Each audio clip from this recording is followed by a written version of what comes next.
गवार बहू के अनोखे कारनामे।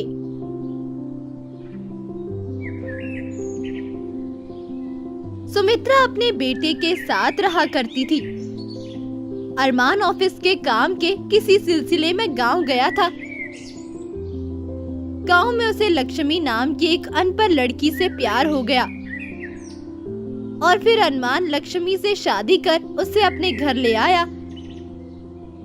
शादी के अगले दिन, हाय दैया, इस घर में तो कहीं अलमारी ही नहीं है।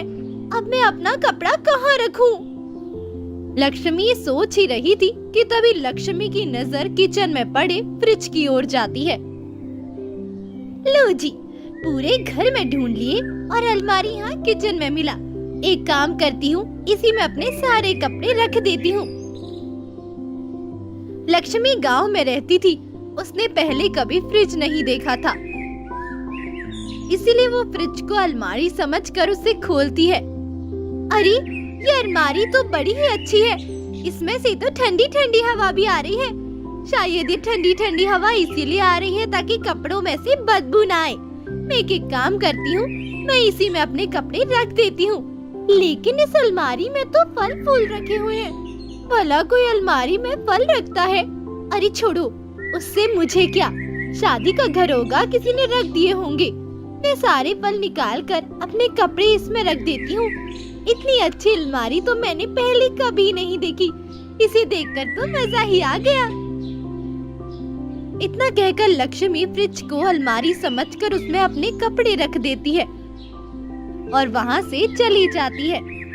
थोड़ी देर बाद फल निकालने के लिए सुमित्रा जब फ्रिज का दरवाजा खोलती है, वो आश्चर्य से फ्रिज को देखते रह जाती है कि तभी लक्ष्मी आती है। क्या हुआ माँ जी, आप अलमारी को ऐसे क्यों देख रही हैं? क्या तुमने अभी अलमारी कहा? तुम पागल हो गई हो। ये अलमारी नहीं, फ्रिज है, फ्रिज। क्या माँ जी, आप भी ना, लगता है आज आपने दवाई नहीं खाई। अलमारी को फ्रिज बता रही है। अरे बेवकूफ औरत, तेरे पास अकल नहीं है। ये अलमारी नहीं है।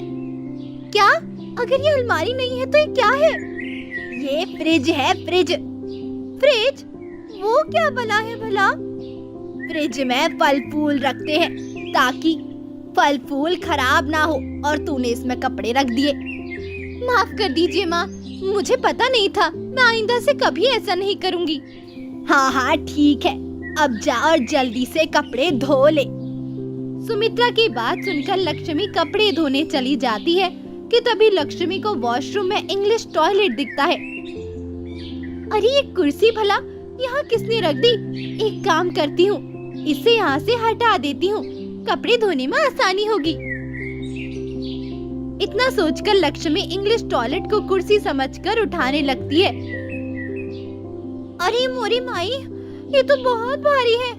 माँ जी ने इतनी भारी कुर्सी पता नहीं कहाँ से लाई है। हाय दैया, ये तो उठ ही नहीं रही। लक्ष्मी की आवाज सुनकर सुमित्रा तुरंत बाथरूम में जाती है और लक्ष्मी को देखकर गुस्से में लक्ष्मी से कहती है, अरे मेरी माँ, तू ये क्या कर रही है बहू? माँ जी, आप मुझे क्यों डांट रही हैं? भला मैं तो अच्छा काम कर रही हूँ। पता नहीं किसी ने इस कुर्सी को लाकर यहाँ बाथरूम में रख दिया है, तो बस इसे हटाने की कोशिश कर रही हूँ। लेकिन ये कुर्सी तो बहुत भारी है, जरा आप भी इसे हाथ लगाइए, इसे उठाने में थोड़ी मदद हो जाएगी। क्या मैं इसे हाथ लगाऊं? छी! लक्ष्मी की बात सुनकर सुमित्रा अपना सर पकड़ लेती है और गुस्से में लक्ष्मी से कहती है, अरे मेरी माँ, तू पागल हो गई है क्या? ये इंग्लिश टॉयलेट है, इंग्लिश टॉयलेट। ये कुर्सी नहीं है जिसे पढ़ते तो इतनी देर से इधर उधर कर रही है। सुमित्रा की बात सुनकर लक्ष्मी खुशी से नाचने लगती है। अरे ओ पागल इंसान, अब तू नाच क्यों रही है? माँ जी, नाचू ना तो और क्या करूँ? अरे घर में टॉयलेट है, टॉयलेट। कितनी खुशी की बात है। ये सुनकर तो मजा ही आ गया। इतना कहकर लक्ष्मी फिर से झूम झूम कर नाचने लगती है। हे भगवान, कैसी बहू दे दी। मुझे पता नहीं मैं अगले जन्म में क्या पाप किए हैं जो ऐसी बहू मिल गई। पहले का नाम सुनकर ऐसे खुदका रही है जैसे इसमें उड़ता हुआ घोड़ा देख लिया हो। माँ, टॉयलेट किसी उड़ते हुए घोड़े से कम थोड़ी ना है, आप भी नाचो। अरे इतनी खुश क्यों हो गई है, कभी घर में टॉयलेट नहीं देखा क्या? माँ जी, मैं तो गांव से हूँ और गांव में टॉयलेट नहीं होते, हम लोगों को खेत में जाना पड़ता है, इसलिए मैं टॉयलेट को देखकर खुश हो गई और खुशी से नाच रही हूँ। हे भगवान, ना जाने में अगले जन्म में कौन से पाप किए जो ऐसी बहू दे दी। अब दे तो दी, इसे झेलना तो पड़ेगा ही। सुन, अगर तेरा नाचना हो गया हो तो जाकर नहा धोकर तैयार हो जा, मेरी कुछ सहेलियां आने वाली है तुझसे मिलने। इतना कहकर सुमित्रा वहाँ से चली जाती है। कुछ देर बाद सुमित्रा की कुछ सहेलियां लक्ष्मी से मिलने आती है।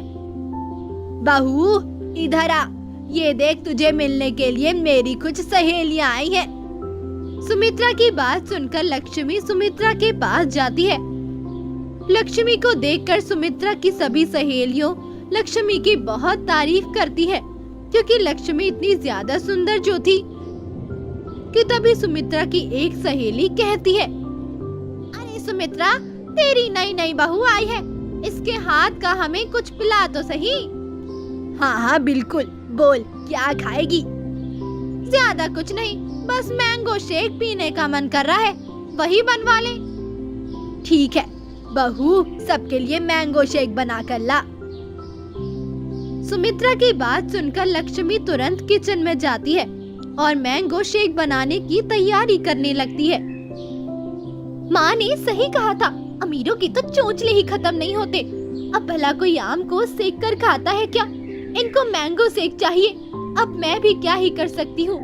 माँ जी ने कहा था तो बना कर दे देती हूँ मैंगो शेक। थोड़ी देर बाद सुमित्रा एक प्लेट लाकर सबके सामने रख देती है। अरे ये क्या, इस प्लेट में तू क्या लाई है बहू?